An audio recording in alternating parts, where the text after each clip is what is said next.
Malaysia just overtook Phuket as Southeast Asia's tourism champion. In the first 8 months of 2025, Malaysia welcomed 28.2 million tourists, while Thailand's numbers dropped by nearly 7%. This isn't just about statistics. This is about real money leaving Thai businesses and flowing straight into Malaysian resorts, restaurants, and attractions. The island that was once unstoppable is now watching tourists choose Kuala Lumpur, Langkawi, and Penang instead. What happened? Let's get one thing straight. Phuket isn't suddenly terrible. The beaches are still gorgeous. The sunsets still look incredible on Instagram. But here's what changed. Malaysia figured out something Phuket forgot. Tourism isn't just about having beautiful places anymore. It's about making tourists feel like they're getting value for every dollar they spend. And right now, Malaysia is winning that battle by a landslide. Start with hotels. A decent 3-star hotel in Phuket averages 1,500 to 2,500 baht per night. That's roughly $48 to $79. In Langkawi, you're paying $38 on average for similar quality. Same standard, 40% cheaper. But wait, it gets worse for Phuket. A mid-range hotel room that costs you $150 in Phuket. You can get nearly the same experience in Penang or Langkawi for under $60. The luxury gap is even more dramatic. 5-star resorts in Phuket charge $300 to $750 per night. The Ritz-Carlton Langkawi offers similar luxury starting around $200 to $300. Same palm trees, same ocean views, hundreds of dollars less. But hotels are just the beginning. Let's talk about food, because this is where things get really interesting. Phuket street food costs 60 to 120 baht per dish. That's about $2 to $3.50. Sounds cheap, right? Now compare that to Malaysia. Street food in Kuala Lumpur or Penang costs 4 to 10 ringgit. That's roughly 90 cents to $2.30. For the same type of meal, you're paying less in Malaysia. Restaurant meals make the gap even wider. A mid-range meal in Phuket costs 400 to 800 baht per person. That's $12 to $24. The same quality meal in Malaysia costs 15 ringgit, which is about $3.50 at an inexpensive restaurant, or around 25 ringgit for something nicer. Even at mid-range spots, you're spending $8 to $12 per day for 3 meals in Malaysia versus $36 to $72 for the same in Phuket. Fine dining tells the same story. A high-end meal in Phuket runs 600 to 1,500 baht per dish. That's $18 to $45 just for one course. Malaysia's upscale restaurants charge 80 to 120 ringgit per day for luxury dining, which translates to $20 to $30 for the entire day of premium meals. You're getting the whole day's worth of fancy food in Malaysia for less than one dish in Phuket. Transportation is another punch to the gut for Phuket. A tuk-tuk ride in Phuket for a short distance costs 200 to 400 baht. That's $6 to $12 just to go a few kilometers. A cross-island tuk-tuk can hit 800 baht, or about $24. Meanwhile, in Malaysia, a similar ride using Grab costs maybe $4 to $8. Public transportation in Kuala Lumpur costs 3 ringgit, less than $1 for most journeys. The Kuala Lumpur public transport system is modern, air-conditioned, and actually works. Phuket? You're stuck with overpriced taxis and tuk-tuks because the public transport system is practically non-existent. Scooter rentals show the same pattern.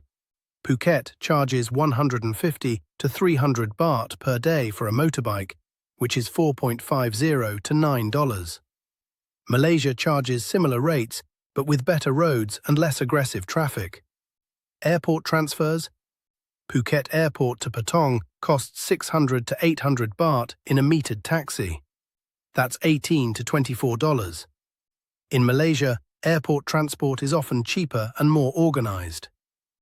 Now let's examine what tourists actually get for their money. This is where Malaysia really pulls ahead. Both destinations have beaches, both have islands, both have rainforests and culture. But Malaysia offers something Phuket struggles with nowadays: diversity without the tourist trap feeling. Georgetown in Penang is a UNESCO World Heritage Site with authentic street art, colonial architecture, and some of the best food in Southeast Asia.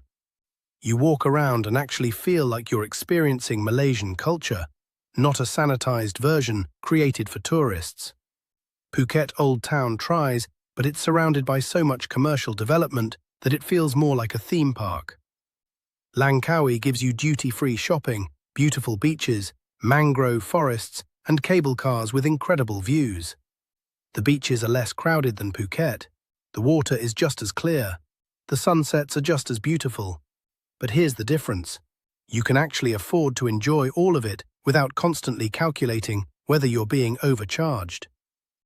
Malaysia's cultural diversity adds layers Phuket can't match. You get Malay, Chinese, Indian, and indigenous influences all in one country. The food alone reflects this. Nasi lemak for breakfast, char kway teow for lunch, roti canai for dinner. Each dish tells a story of different cultures blending together. Phuket has great Thai food, no question.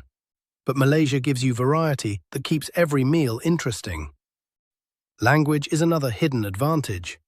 English is widely spoken throughout Malaysia. Signs are in English and Malay.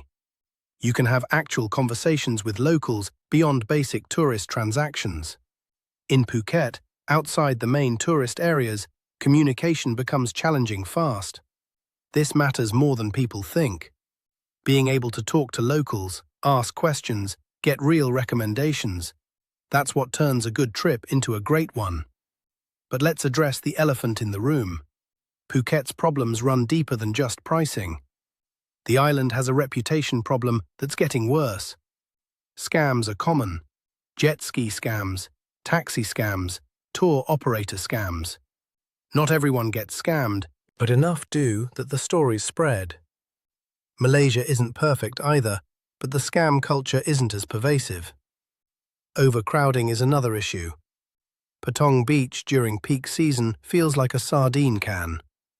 Maya Bay had to be closed completely for years because of environmental damage from too many tourists. When a destination becomes so popular, it literally has to shut down its most famous attraction. Something's gone wrong. Malaysia's tourist spots get busy too, but the country has done a better job of spreading tourists across multiple destinations. You don't get the same crushing crowds. Then there's the tourist tax. Thailand introduced a 300 baht entry fee, roughly $9, for all foreign visitors. It's not a huge amount, but it's another cost. Malaysia doesn't charge this. That $9 might seem small, but it's symbolic. It says, we're going to charge you just for showing up. Malaysia's message is different. Come here, we want your business, and we'll compete on value. The stronger Thai baht hasn't helped Phuket either. When your currency is strong, everything becomes more expensive for foreign visitors. The Malaysian ringgit has been weaker, making everything from hotels to meals to souvenirs more affordable for international tourists. Economics matter. When the exchange rate works against you, tourists notice. China is another factor people don't talk about enough. Chinese tourists used to flood Phuket. In 2019, over 3 million Chinese visitors came to Phuket. By 2024, that number dropped to under 1 million. Where did they go? Many went to Japan because of the weak yen. But many also went to Malaysia. Malaysia actively courted Chinese tourists with marketing campaigns, visa-free entry, and Chinese language services. The country welcomed Chinese visitors and made it easy for them to come. Phuket took their business for granted and watched it disappear. Malaysia's visa policy has been smarter overall. The country extended visa-free entry to 93 countries. Tourists can stay 60 days, extendable to 90. Thailand has similar policies now, but Malaysia implemented theirs faster and marketed them better. First mover advantage matters in tourism. Let's talk about what this means for families. Family travel is huge in tourism spending. Families need value. They need safe environments. They need variety so kids don't get bored. Malaysia delivers on all three better than Phuket currently does. Kuala Lumpur has the Petronas Towers, aquarium, science centre, theme parks. Penang has beaches, nature, and that incredible street food. Langkawi has cable cars and wildlife parks. A family can spend 2 weeks in Malaysia, hitting different destinations without breaking the bank. 2 weeks in Phuket? The costs add up fast, and after a week of beaches, kids want something different. The infrastructure difference matters too. Malaysia's airports are modern and efficient. Kuala Lumpur International Airport is a major hub. Getting to Malaysia from anywhere in Asia is easy, with plenty of flight options. Phuket International Airport works fine, but the ground transportation from there is where things fall apart. Overpriced taxis, aggressive drivers, no good public transport link. Malaysia's airports connect to proper public transport. You can take a train directly into the city for a few dollars. Simple things like this add up to better experiences. Hotel quality per dollar spent shows the same pattern. Malaysian hotels at the same price point as Thai hotels often include more amenities. Free breakfast is standard. Wi-Fi that actually works is standard. Helpful staff is standard. Phuket hotels charge resort fees, breakfast costs extra, and the Wi-Fi might work if you're lucky. Not all Phuket hotels are like this, but enough are that it affects the overall perception. Shopping is another area where Malaysia edges ahead. Sure, Phuket has markets and shopping centres, but Malaysia has serious shopping. Kuala Lumpur's mega malls are destinations themselves. Langkawi's duty-free status means chocolates, alcohol, and cosmetics cost significantly less. For tourists who like shopping, this matters. Natural beauty exists in both places. Let's be fair about that. Phuket's beaches are stunning. The PP Islands are breathtaking. James Bond Island is iconic. Malaysia has its own beauty. Perhentian Islands rival anything Phuket offers. Cameron Highlands give you cool mountain air and tea plantations. Taman Negara rainforest is one of the world's oldest. Both countries have incredible nature. The difference is accessibility and cost. Getting to these places and enjoying them costs less in Malaysia. Cultural attractions favour Malaysia. Thailand has amazing temples, no dispute, but Malaysia's mix of mosques, temples, churches, and colonial buildings in places like Malacca and Georgetown tell more complex historical stories. The Baba Nyonya heritage, the Portuguese settlement, the Dutch colonial history. These layers make Malaysia fascinating for travellers who want more than just beaches. Food variety we mentioned before, but it's worth repeating because food is such a huge part of travel. Malaysia's food scene is one of the world's best. Every food publication agrees on this. Penang especially is considered one of the greatest food cities on earth. The variety, the quality, the price. All three align. Phuket has great Thai food, but Thai food day after day for 2 weeks. Malaysia gives you Thai food, Chinese food, Indian food, Malay food, fusion food. All authentic, all amazing, all cheap. Safety perceptions matter, even if statistics don't always back them up. Malaysia feels safer to many tourists. The scam culture is less aggressive. The touts are less pushy. Walking around feels more relaxed. Phuket's party reputation brings a certain crowd, which is fine if that's what you want, but families and older couples often prefer Malaysia's more laid-back vibe. The sustainability angle is something younger travellers care about increasingly. Malaysia has invested in eco-tourism. National parks are well managed. There are regulations about coral reef protection and wildlife preservation. Phuket's environmental track record is shakier. The Maya Bay closure was necessary but embarrassing. Coral bleaching from boat anchors continues. Environmental responsibility is becoming a factor in where people choose to travel. Let's address what Phuket still does better. Nightlife. If you want clubs, bars and party beaches, Phuket wins hands down. Bangla Road in Penang is legendary. The beach clubs are world-class. Malaysia's nightlife scene is more subdued due to Islamic influence. If partying is your main goal, Phuket makes sense. But that's a specific niche. Most tourists want beaches, food, culture, and value. Malaysia delivers better on those fronts. The tourism industry response tells the story too. Thailand's government is worried. They're investing in infrastructure improvements. They're trying to decentralize tourism away from Phuket and Bangkok. They're promoting secondary cities. All of this is good, but it's reactive. Malaysia was proactive. The country identified tourism as a key growth sector years ago and built accordingly. Malaysia's tourism board marketing has been aggressive and smart.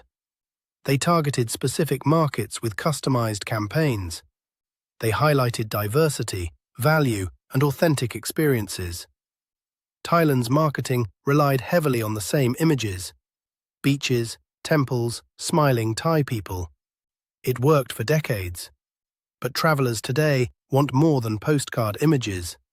They want stories, experiences, connections. Malaysia's marketing sells experiences. Phuket's marketing still sells postcards. Social media influence can't be ignored. When influencers and travel bloggers started showing Malaysia's value proposition, it spread fast. Videos comparing costs between destinations went viral. Budget travel channels showcased how much further money goes in Malaysia. This peer-to-peer marketing is incredibly powerful. Official tourism board ads can only do so much. When regular travelers share their experiences and show receipts proving Malaysia is cheaper and just as good, that's gold. The business travel component also matters. Kuala Lumpur attracts significant business travel. Conventions, conferences, corporate meetings. Business travelers often extend trips into leisure time. They bring families. They explore. Phuket gets some business travel, but not at the same scale. Malaysia's infrastructure, hotels and convention centres make it a serious business destination. That brings a steady stream of visitors beyond just holiday tourists. Digital nomads represent another growing segment. People who work remotely and travel long-term. These folks are price-sensitive because they're paying their own way for months at a time. They need good internet, affordable accommodation, cheap food, and interesting places to work from. Malaysia ticks all these boxes better than Phuket. The digital nomad community has shifted heavily toward Malaysia. Once that community establishes itself somewhere, more nomads follow. Network effects. Let's look at the bigger picture. Tourism is competitive. Countries compete for travelers the same way companies compete for customers. Malaysia made strategic decisions. Invest in infrastructure. Keep prices reasonable. Market aggressively. Welcome everyone. Create diverse experiences. Phuket relied on its reputation and natural beauty. That works until it doesn't. The future trend doesn't look good for Phuket either. Malaysia's tourism numbers continue rising. The country aims for 30 million visitors by 2030. They'll probably hit it. Thailand's numbers have been volatile. Recovery from COVID has been slower than expected. Chinese tourists haven't returned in previous numbers. The stronger baht continues making Thailand more expensive. Russian tourists, who were huge for Phuket, have decreased due to geopolitical issues. India has grown as a source market, but Indian tourists are often very price-sensitive. They'll choose Malaysia if the value is better. The wealth gap matters too. Not every tourist is rich. Budget and mid-range travelers outnumber luxury travelers by huge margins. When destinations price themselves out of the budget and mid-range markets, they lose volume. Phuket is increasingly catering to high-end travelers with luxury resorts and premium experiences. That's fine, but it abandons the mass market. Malaysia is happily capturing that mass market with affordable quality. Climate is becoming a factor too. Both destinations face similar weather patterns. Monsoon seasons, hot temperatures. But Malaysia's geography offers more climate diversity. Cool highlands, urban areas, different coasts with different weather patterns. You can travel Malaysia year-round and find good weather somewhere. Phuket is fantastic November through April, but challenging May through October. Seasonality affects tourism. Malaysia's geographic diversity helps smooth out seasonal fluctuations. So what does all this mean? It means Phuket lost because Malaysia offered better value. It's that simple and that complicated. The beaches didn't change. The weather didn't change. The food didn't change. What changed was the overall value proposition. Tourists have options. When one option delivers similar experiences for significantly less money, the choice becomes obvious. Phuket can recover, but it requires changes. Prices need to become more competitive. The scam culture needs addressing. Infrastructure needs improvement. The tourist experience needs focus beyond just luxury travelers. Malaysia didn't beat Phuket because Malaysia is inherently better. Malaysia beat Phuket because Malaysia worked harder to provide value, while Phuket rested on past glory. For travelers right now, the math is clear. If you want beaches, culture, food, and adventure at reasonable prices, Malaysia delivers better value. If you specifically want Thai culture and beaches and don't mind paying premium prices, Phuket still works. But for most travelers, especially families, budget travelers, and anyone watching their spending, Malaysia is the smarter choice right now. The tourism crown in Southeast Asia isn't permanent. It moves based on value, experience, safety, accessibility, and price. Malaysia understood this. Phuket didn't. That's why 28.2 million people chose Malaysia, while Thailand's numbers dropped. That's why hotel rooms sit empty in Phuket, while Langkawi resorts are fully booked. That's why restaurants in Penang are packed, while Phuket restaurants struggle during low season. This isn't about one destination being bad and one being good. Both are incredible. But right now, today, Malaysia is winning the value game. And in tourism, value is everything. Beautiful beaches matter. Great food matters. But when tourists feel like they're getting ripped off, they go somewhere else. Malaysia made them feel welcome. Phuket made them feel expensive. Simple as that. If you're planning your next Southeast Asian trip, look at the numbers yourself. Compare hotel prices. Compare food costs. Compare what you get for your money. The answer becomes obvious pretty quickly. Malaysia offers more for less, while delivering experiences that rival anything Phuket provides. That's why Malaysia won. That's why Phuket lost. And unless things change, that's why this trend will continue. What's your take? Have you been to both places? Drop your experiences in the comments. Hit subscribe to see more deep dives like this, where we break down real tourism trends with actual data. And if you found this useful, share it with anyone planning a Southeast Asian trip. They'll thank you when they see how much further their money goes in Malaysia.